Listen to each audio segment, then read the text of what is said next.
IYO Sky vs Sane vs Raquel Rodriguez, WWE Raw, February 23, 2026. Sane just looked her best friend in the eyes across a WWE ring and did not flinch, did not hesitate, did not give her the courtesy of a moment's pause before doing exactly what she needed to do to win. And the reason that specific detail, that absolute absence of hesitation from Sane, is the most important thing to come out of the IYO Sky vs Sane vs Raquel Rodriguez triple threat match on Raw on February 23, 2026, is because it tells you something about where this story is actually going that the match's result alone cannot communicate. This is not a feel-good reunion story. This is not the Damage Control Alumni Association getting together for a nostalgic throwback to the chapter of their careers that the WWE Universe invested in so deeply. What is happening between IYO Sky and Sane in 2026 is something more complicated, more emotionally layered, and more genuinely dramatic than a reunion or a split or any of the clean narrative categories the wrestling internet tries to sort every story into. What is happening between IYO Sky and Sane is a reckoning. And February 23 RD's triple threat match on Raw was the opening statement of that reckoning, delivered without a microphone, without a backstage segment, without a single word spoken between them, delivered entirely through the language that both women speak more fluently than almost anyone alive. The language of professional wrestling. The language of what happens in a ring when two people who know each other completely have to figure out whether that complete knowledge is an advantage or a vulnerability. And somewhere in the middle of all of that, trying to compete in a match that had acquired a specific emotional gravity neither of her two opponents brought to it when it was simply three competitors in a ring, was Raquel Rodriguez.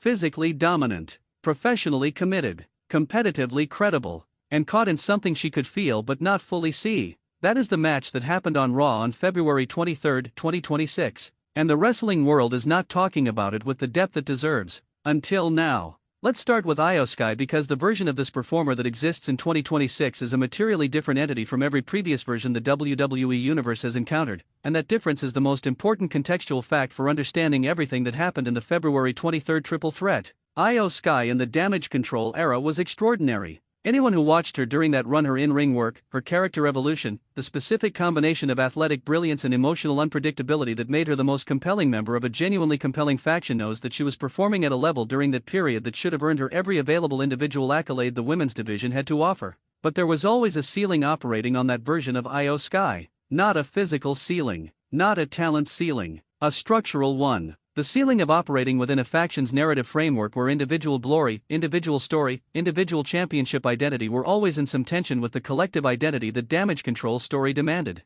IYO Sky as a faction performer was extraordinary, but the specific version of IYO Sky that could only emerge when she was operating entirely for herself, when every decision in a match, every character choice, every competitive priority was in service of her story and only her story, that version was being held in reserve. 2026 released that version. And what it produced is a performer operating with an integration of physical ability, ring psychology, and genuine emotional investment in her own narrative that makes her, in this specific moment, one of the 2 or 3 most complete performers in the entire women's division. The IYO Sky who walked into the triple threat on February 23 was operating with the specific competitive urgency of someone who knows exactly what she is capable of and is no longer willing to have that capability defined by anything other than herself. She came into that match with a clarity of purpose: win, advance, assert, that had no sentimentality in it. No accommodation for the history, no softening of competitive intent because of the specific identity of her opposition. And that specific clarity, that specific refusal to allow the emotional complexity of facing Sane to cloud the competitive objective, is what makes IYO Sky in 2026 genuinely frightening for every other woman in this division.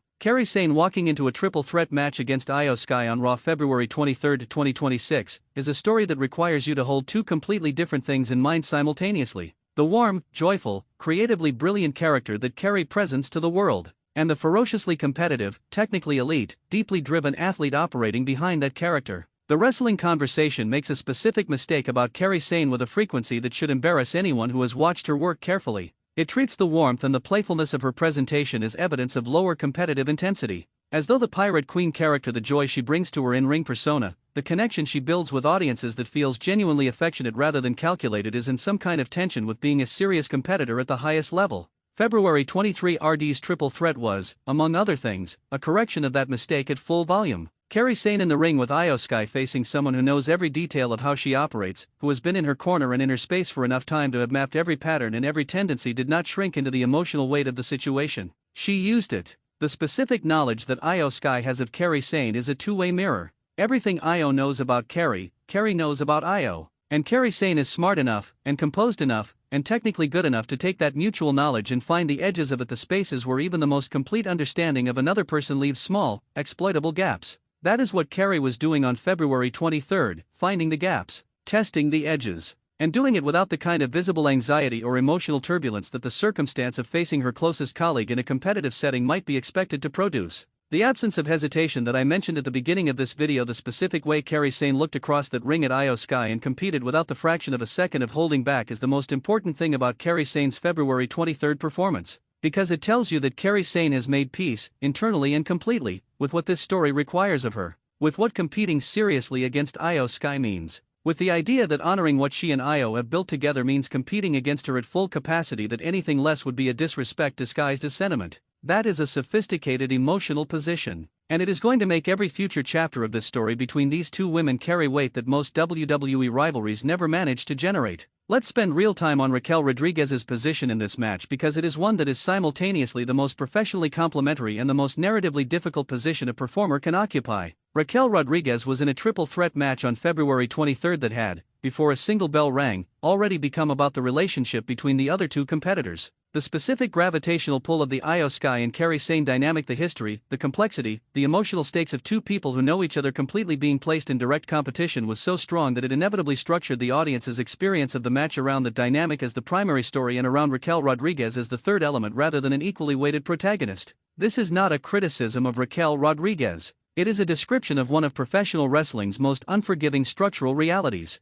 When you are the third person in a triple threat whose other two participants have a story that the audience is deeply invested in, your challenge is not simply to compete physically, which Raquel Rodriguez does at a level that needs no defense or elaboration. Your challenge is to find a way to make your own story feel equally urgent to an audience whose attention is naturally pulling toward the other narrative in the match. Some performers solve this problem through pure physical dominance by being so physically overwhelming that the audience cannot look away regardless of where their narrative interest lies. Raquel Rodriguez attempted this on February 23 and the attempt was largely successful. The sequence is built around her physical advantages, her size, her strength, her ability to control the physical tempo of a match in ways that neither IYO Sky nor Kairi Sane can fully counter through technique alone, were the moments where the triple threat became less about the IYO Kairi dynamic and more about the collective problem that Raquel Rodriguez represents for both of them simultaneously. Those moments were the best moments of the match from a pure in-ring construction standpoint, because they forced IYO and Kairi to acknowledge each other's existence as potential collaborators against a common physical threat, forced the complex relationship between them to produce a tactical output that the match could not have generated without Raquel's physical presence creating the specific pressure that required it. Raquel Rodriguez did not win the triple threat on February 23, but she made the match something it would not have been without her. And making a match something it would not have been without you, especially in a triple threat where the other two competitors have a story that would naturally exclude you from the emotional center, is a form of competitive and professional achievement that deserves direct and specific acknowledgement. The February 23 triple threat between IYO Sky, Kairi Sane, and Raquel Rodriguez was built with the specific architectural intelligence that the best WWE matches demonstrate, a clear understanding of where the match needs to start emotionally, where it needs to travel, and where it needs to arrive. And within that architecture, the individual contributions of all three performers were placed in a sequence that honored both the competitive story and the character story simultaneously. The early exchanges established the emotional grammar of the match. IYO and Kairi in direct contact, the audience reading every sequence between them for signs of what their current relationship actually is, whether the competitive context has altered the specific warmth that has always characterized their public dynamic, whether they are competing against each other or performing competition for an audience. What those early sequences communicated was that the answer is both.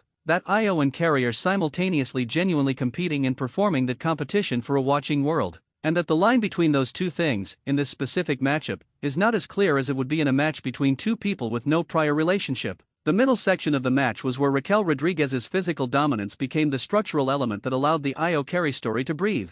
By creating a common threat that required both women to deal with her individually and occasionally in concert, Rodriguez's presence gave the match a rhythm that the IYO Kairi dynamic alone would have struggled to maintain at a sustainable pace. A match that was only about two people who know each other too well competing in a two-person dance risks becoming predictably intimate. Raquel's presence introduced unpredictability, forced adjustments, created the moments of genuine crisis for both IYO and Kairi separately that every great triple threat needs to feel like a real competition rather than a predetermined narrative exercise. The final sequence, the stretch that leads to the result, was where the match's emotional and competitive themes were synthesized into something that the February 23 Raw audience and the streaming audience watching later will both remember as the match's defining image. Two performers whose relationship the audience has been reading throughout 30 minutes of physical storytelling in the same space, with everything decided in a window of seconds. IYO Sky won. She won in a manner that was decisive and that served her specific WrestleMania season positioning directly. She won in a way that left Kairi Sane down but not diminished, that is the specific craft of great finish construction, and that left Raquel Rodriguez in a position where her future program options are not narrowed by the result.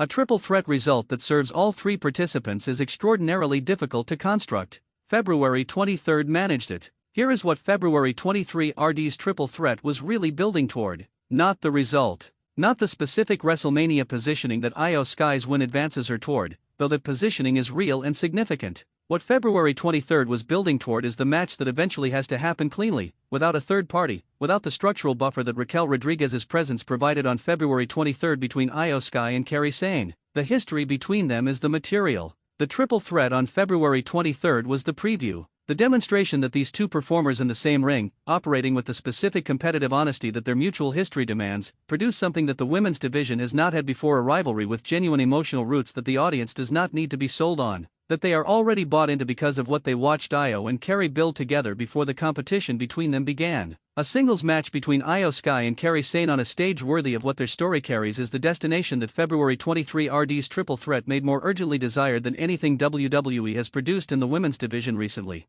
The question is when. The question is under which circumstances. The question is whether WWE has the creative patience to build to it correctly rather than giving it to the audience before the story has been given time to demand it at full volume. WrestleMania is the obvious answer for the when. And the obvious answer might, in this case, also be the right one. IYO Sky vs. Kairi Sane vs. Raquel Rodriguez on February 23, 2026, was not a routine Raw triple threat. It was a chapter in a story that the women's division is going to be telling for the rest of this year. And every person watching Wrestling News CC has a perspective on that story that this community deserves to hear. I need every take in the comments right now. Was Kairi Sane's complete absence of hesitation in competing against IYO the most impressive thing about her February 23 performance, or the most heartbreaking? Is Raquel Rodriguez being positioned correctly heading into WrestleMania season, or is she being used to serve other people's stories at the expense of her own? And the question that I need this community to answer with the full force of its passion: when does IYO Sky vs. Kairi Sane happen one-on-one, and what title or what stakes need to be attached to it for it to receive the moment it deserves?